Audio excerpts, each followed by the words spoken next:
بسم اللہ الرحمن الرحیم۔ شروع اللہ کے نام سے جو بڑا مہربان نہایت رحم والا ہے۔ السلام علیکم۔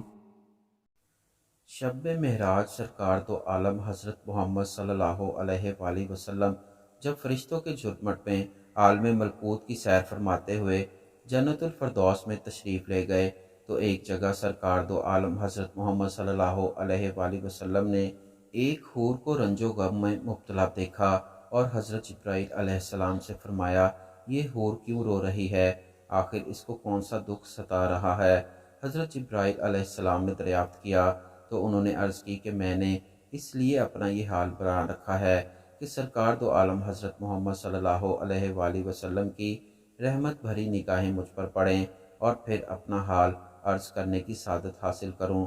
جب حور کو سرکار دو عالم حضرت محمد صلی اللہ علیہ وآلہ وسلم حاضر ہو کر عرض کرنے کی سعادت مل گئی تو اس نے جھک کر سلام عرض کرنے کے بعد اپنی سرگشت سنائی کہ یا رسول اللہ صلی اللہ علیہ وآلہ وسلم، اللہ تعالیٰ نے مجھے جنت کی حوروں میں حسن و جمال کی ملکہ بنایا۔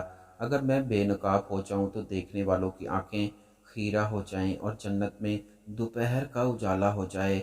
یا رسول اللہ صلی اللہ علیہ وآلہ وسلم، ایک دن کا واقعہ ہے کہ اچانک میرے دل میں خیال پیدا ہوا کہ بروز قیامت ہر حور کو کسی نہ کسی جنتی شخص کے حوالے کیا جائے گا، میرا وہی کوئی ضرور ساتھی ہوگا۔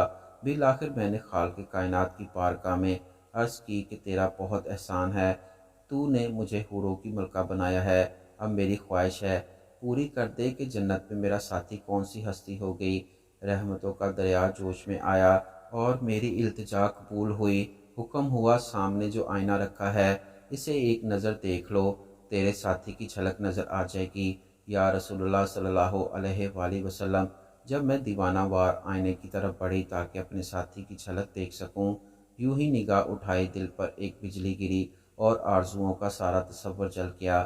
اس وقت سے آج تک بے چین ہوں اور اس غم کی وجہ سے رو رہی ہوں کہ سیاہ فام کے ساتھ میرا کیوں جوڑا بنایا گیا اور میں کس طرح دائمی زندگی اس کے ہمراہ بسر کروں گی، جبکہ اس کا تصور ہی میرے لیے وحشتناک ہے۔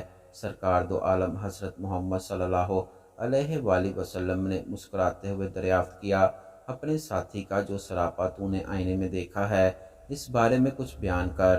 اس نے عرض کی، سر تا پاؤں مجسم سیاہی، موٹے ہونٹ، چوڑے دانت، بھدا چہرہ، تنگ تاریک پیشانی، چھوٹی چھوٹی آنکھیں۔